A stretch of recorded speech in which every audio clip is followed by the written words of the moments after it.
Imagina por un momento que pudiéramos condensar toda la historia de la vida en la Tierra en un solo día de 24 horas. En ese reloj cósmico, los humanos modernos apareceríamos apenas en los últimos 8 segundos. 8 segundos. Eso es todo lo que representamos en comparación con el inmenso tapiz del tiempo.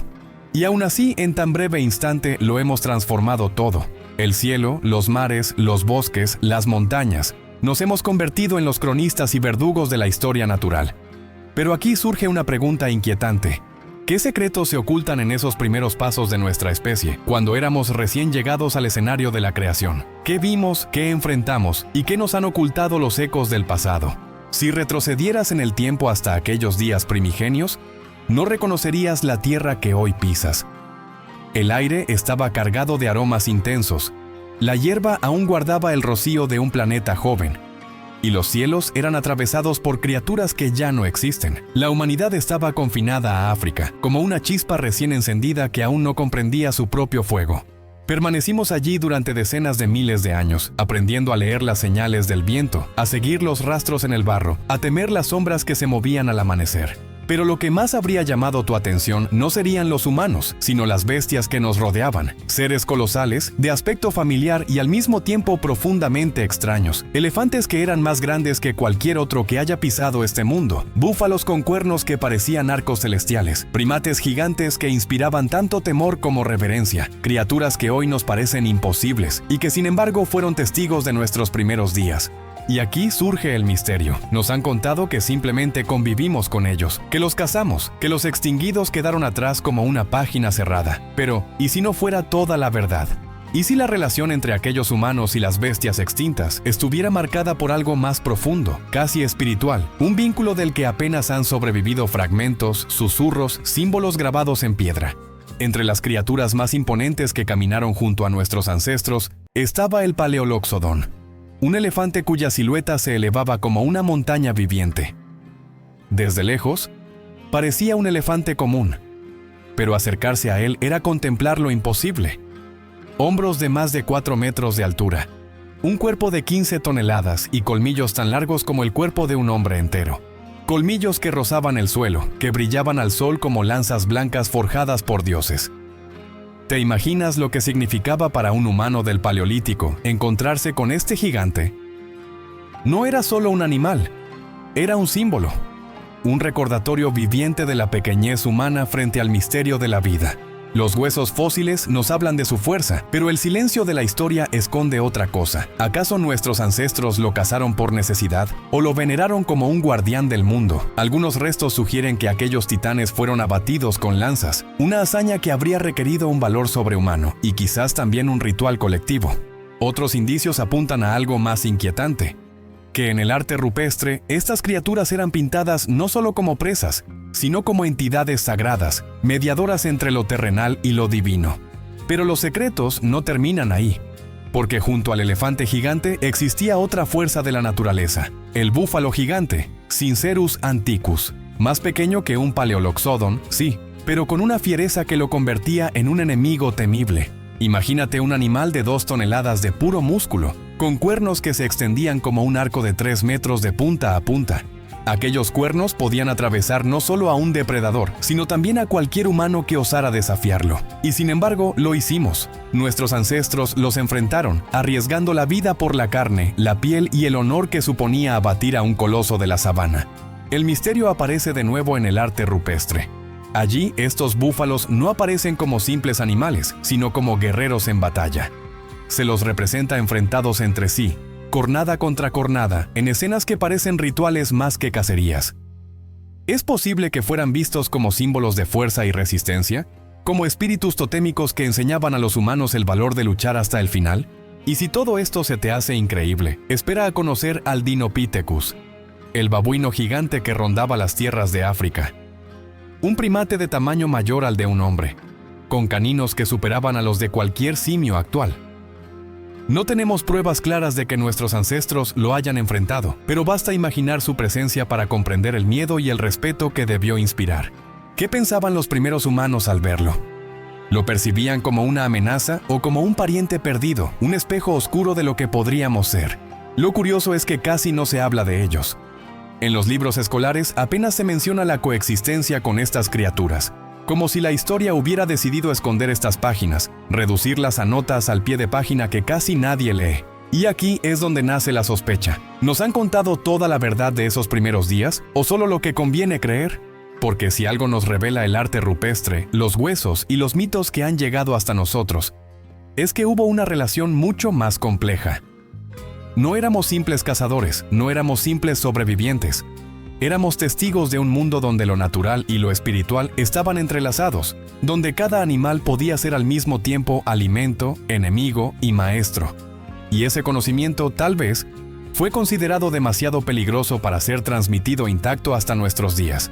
Este es solo el comienzo del viaje, porque los secretos que se esconden en nuestros primeros encuentros con estas bestias extintas no solo hablan de supervivencia, sino de un vínculo profundo que todavía resuena en lo más oculto de nuestra memoria. Hasta ahora hemos hablado de las bestias colosales que nos acompañaron en nuestros primeros pasos, gigantes que caminaban entre nosotros, que nos recordaban la fragilidad de nuestra carne frente al poder de la naturaleza. Pero no estábamos solos. En aquellos días, los humanos modernos, Homo sapiens, no éramos la única chispa en la hoguera de la creación. Hubo otros, parientes cercanos, hermanos distantes, sombras humanas que también miraban las estrellas y encendían fuego en la noche. La historia oficial suele presentarlos como simples escalones de una escalera evolutiva que culmina en nosotros. Pero, ¿y si esa no fuera la verdad completa? ¿Y si hubieran sido compañeros de viaje o rivales? Piensa en Homo naledi.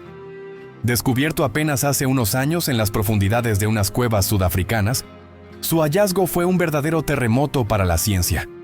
Eran pequeños, de cerebro reducido, pero su comportamiento dejaba una huella desconcertante. Parecían enterrar a sus muertos. ¿Cómo es posible? Durante décadas se nos dijo que solo Homo sapiens tenía ritos funerarios, que solo nosotros éramos capaces de dar un significado espiritual a la muerte. Y sin embargo, ahí estaban, ocultos en la penumbra de las cavernas, cuerpos cuidadosamente dispuestos, como si alguien hubiera querido marcar el tránsito de la vida hacia otro plano. El misterio es aún mayor si consideramos el tiempo. Homo naledi vivió hace apenas 250.000 años.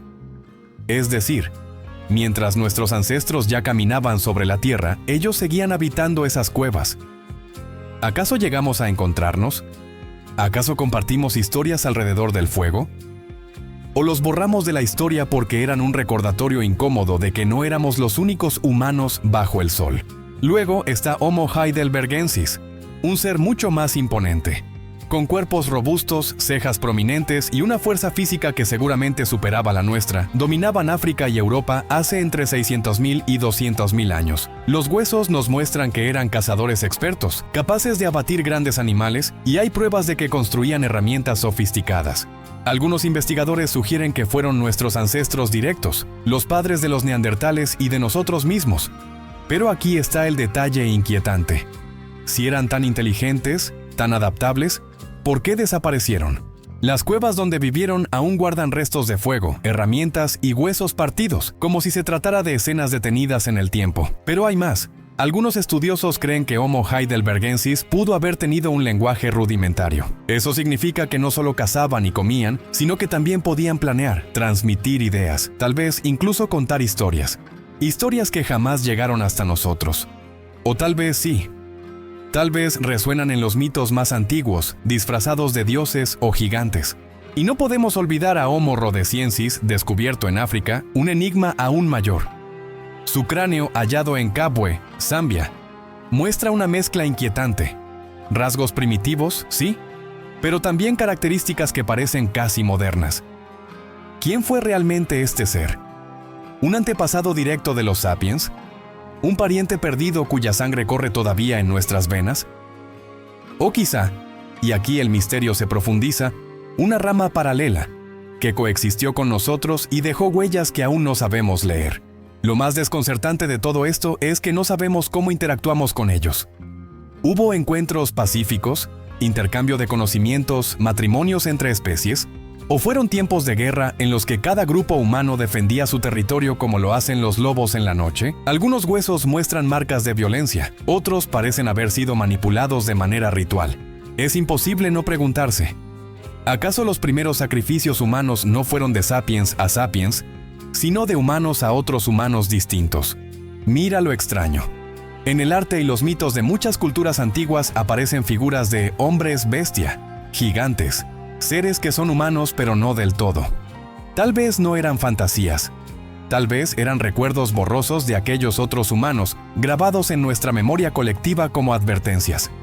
Y aquí aparece la pregunta más perturbadora. ¿Qué pasó con ellos? La versión oficial dice que simplemente se extinguieron, barridos por cambios climáticos o superados por nuestra inteligencia, pero en los huesos hay silencios que no encajan. Las desapariciones son demasiado rápidas, demasiado definitivas. ¿Y si no fue el clima? ¿Y si fuimos nosotros? ¿Y si en nuestros primeros días, nuestra mayor hazaña no fue dominar la naturaleza, sino eliminar a quienes compartían nuestra condición de ser humano? La historia que nos contaron pinta a los sapiens como héroes inevitables, destinados a triunfar. Pero los vestigios arqueológicos, los rastros de ADN, los símbolos olvidados, sugieren algo más inquietante. Que llegamos aquí no solo por supervivencia, sino también por exclusión, por borrar las huellas de aquellos otros que eran como nosotros, pero distintos. Tal vez esa sea la mayor sombra de nuestros primeros días, que nuestra victoria fue, en realidad, una soledad impuesta, una soledad que aún cargamos, aunque no la recordemos. Hace apenas 50.000 años, la Tierra era un arca viviente. Desde Australia hasta América, desde Europa hasta África, estaba habitada por criaturas que hoy parecen salidas de un mito. Mastodontes de colmillos curvos que se alzaban como montañas. Tigres dientes de sable, con colmillos que parecían dagas forjadas para un dios guerrero. Perezosos gigantes del tamaño de un automóvil, que se alzaban sobre dos patas como torres vivientes, y aves que no volaban, pero corrían como demonios emplumados, capaces de derribar a un hombre de un solo golpe. Y sin embargo, todas desaparecieron, en un abrir y cerrar de ojos. En apenas unos miles de años, una fracción diminuta en el reloj de la evolución, la megafauna se desvaneció. Lo que había reinado durante millones de años se extinguió justo después de la llegada de un nuevo protagonista, nosotros. Aquí surge la incómoda pregunta, ¿fue coincidencia o fue consecuencia? La versión oficial señala al cambio climático. El hielo retrocedió, los ecosistemas se transformaron y los gigantes no pudieron adaptarse. Suena convincente. Y sin embargo, hay un detalle que resquebraja esa explicación. En todas partes, las extinciones ocurren justo después de la llegada de los humanos. América, Australia, Madagascar. Los fósiles cuentan la misma historia. Donde llegamos poco después, los gigantes se desvanecieron. ¿Fuimos realmente nosotros los responsables? ¿Los primeros genocidas de la historia natural? ¿O hubo algo más, algo que no encaja en los libros? Imagina por un momento que no solo los cazamos, sino que hubo una relación mucho más oscura. Nuestros ancestros no vivían en un mundo desprovisto de misterio. Ellos veían en cada criatura un espíritu, una fuerza, una enseñanza. Los cazadores no solo mataban para alimentarse, muchas veces lo hacían como parte de un rito. El animal debía dar su vida, y el humano debía merecerla. El vínculo entre cazador y presa estaba marcado por lo sagrado. Entonces, ¿qué pasó cuando nos encontramos con los gigantes? ¿Qué significaba matar a un mastodonte, a un tigre dientes de sable? ¿Era un sacrificio? ¿Un pacto? ¿O acaso fue una transgresión? ¿Un acto que rompió un equilibrio ancestral? Aquí es donde entra la sombra de lo conspirativo, porque algunos investigadores han señalado un patrón inquietante. En varias culturas ancestrales, los mitos hablan de un tiempo en que los animales eran tan poderosos como los hombres. En algunos relatos, incluso, los animales eran los verdaderos dueños del mundo, y los humanos apenas criaturas menores. Solo tras un gran cataclismo, o tras una guerra olvidada, los humanos tomaron el lugar que hoy ocupan. ¿Y si esas leyendas no fueran simples metáforas? ¿Y si fueran recuerdos deformados de aquella época en la que convivíamos con bestias colosales? ¿Y si la extinción no fue solo biológica, sino también cultural y espiritual? Mira lo curioso. Cuando estudiamos las pinturas rupestres de lugares como Chauvet o Altamira, vemos caballos, bisontes, leones, mamuts. Vemos a los animales en un lugar central, casi sagrado. Pero rara vez nos vemos a nosotros mismos. ¿Por qué? ¿Qué trataban de decirnos esos primeros artistas? Tal vez que, en el fondo, sabían que estábamos cometiendo algo irreversible. Tal vez era un lamento, un recuerdo de la grandeza perdida. Y aquí surge una pregunta aún más perturbadora. ¿Qué pasaría si parte de ese conocimiento fue silenciado deliberadamente? ¿Qué pasaría si las historias originales, las que hablaban de pactos entre humanos y bestias, de sacrificios, de advertencias, fueron borradas, reescritas, convertidas en mitos para que olvidáramos la verdad? Porque piensa en esto. Si aceptamos que los humanos fuimos los responsables de una extinción masiva en nuestros primeros días, ¿qué dice eso de nosotros? Nos convierte no en guardianes, sino en destructores, no en elegidos, sino en verdugos. Y tal vez esa verdad, demasiado incómoda, fue enterrada bajo montañas de silencio. Pero el silencio no borra del todo. Quedan los ecos. Quedan las huellas en el ADN, los símbolos en las rocas, los mitos en las voces de los pueblos originarios que aún recuerdan tiempos en que los hombres hablaban con los animales. Y quedan las preguntas. ¿Qué precio pagamos por sobrevivir? ¿Qué vínculos perdimos? ¿Qué secretos quedaron ocultos en ese tránsito de la noche al amanecer de la humanidad? Quizás por eso, cuando miramos un fósil de mamut o los colmillos de un tigre dientes de sable, sentimos algo más que curiosidad científica. Sentimos un estremecimiento, como si, en lo más profundo de nuestra memoria, supiéramos que les debemos algo, que su ausencia pesa sobre nosotros como una deuda no saldada. Tal vez ese sea el secreto oculto de nuestros primeros días, que no fuimos simplemente víctimas de un mundo salvaje. Fuimos, desde el inicio, los portadores de una herida que aún late, y que tal vez explique por qué seguimos destruyendo a las criaturas que comparten el planeta con nosotros. Porque, en el fondo, los fantasmas de los gigantes extintos caminan todavía a nuestro lado, y nos recuerdan, en silencio, que lo que no nos contaron de los humanos y las bestias sigue siendo parte de nosotros. Quizá lo más inquietante de toda esta historia no es lo que sabemos, sino lo que seguimos ignorando. Nuestros primeros días quedaron cubiertos de sombras, como si alguien hubiera cerrado un libro a medio escribir y escondido sus páginas. Pero las huellas persisten. Huesos enterrados bajo la tierra, símbolos grabados en piedra, mitos susurrados por pueblos que aún guardan memoria de un tiempo en que hombres y bestias hablaban el mismo lenguaje. Es como si esas criaturas, los elefantes gigantes, los búfalos colosales, los babuinos espectrales, los mastodontes y tigres que hoy llamamos extintos, no se hubieran ido del todo. Siguen aquí, no en carne y hueso, sino en lo invisible, en nuestra memoria más antigua, en ese estremecimiento que sentimos cuando miramos un animal a los ojos y reconocemos, aunque sea por un instante, que no somos tan distintos. Tal vez ese sea el verdadero secreto, que desde el inicio supimos que la vida no nos pertenecía, que éramos parte de un equilibrio mayor, de un tejido espiritual en el que cada ser tenía un propósito, pero lo olvidamos. Nos contamos otra historia, una en la que éramos los elegidos, los dominadores, los vencedores, y al hacerlo perdimos algo más valioso que la carne o el poder. Perdimos el vínculo sagrado con quienes compartieron este mundo con nosotros. Algunos dirán que solo son fósiles, que todo lo demás son especulaciones, pero hay un silencio que habla más fuerte que las palabras, un silencio que nos persigue. ¿Qué recordamos cuando soñamos con gigantes? ¿Qué voces escuchamos en los susurros del viento, en el rugido de un león, en el trompeteo lejano de un elefante? Quizás son los ecos de aquellos días en los que no estábamos solos. Días en los que aún podíamos sentirnos parte de algo inmenso, algo que trascendía la carne y los huesos. Y entonces, la pregunta final, ¿qué hacemos con ese recuerdo? ¿Podemos enterrarlo, seguir caminando hacia adelante como si nada? ¿O podemos detenernos un instante y comprender que lo que perdimos no está del todo muerto, vive en nosotros, en nuestra nostalgia por lo salvaje, en nuestro anhelo por lo sagrado? Porque los gigantes quizá ya no caminan sobre la tierra, pero caminan dentro de nosotros. Son las sombras de lo que fuimos, y también el recordatorio de lo que podríamos volver a ser. Guardianes, no destructores. Hermanos, no verdugos. Al final, los secretos ocultos de nuestros primeros días no están fuera, en los fósiles o en los mitos. Están dentro de nosotros, esperando a que despertemos y recordemos que alguna vez compartimos el mundo con seres que eran más que animales. Eran nuestros espejos, eran nuestros maestros, y siguen siendo en silencio nuestros jueces. ¡Hasta la próxima!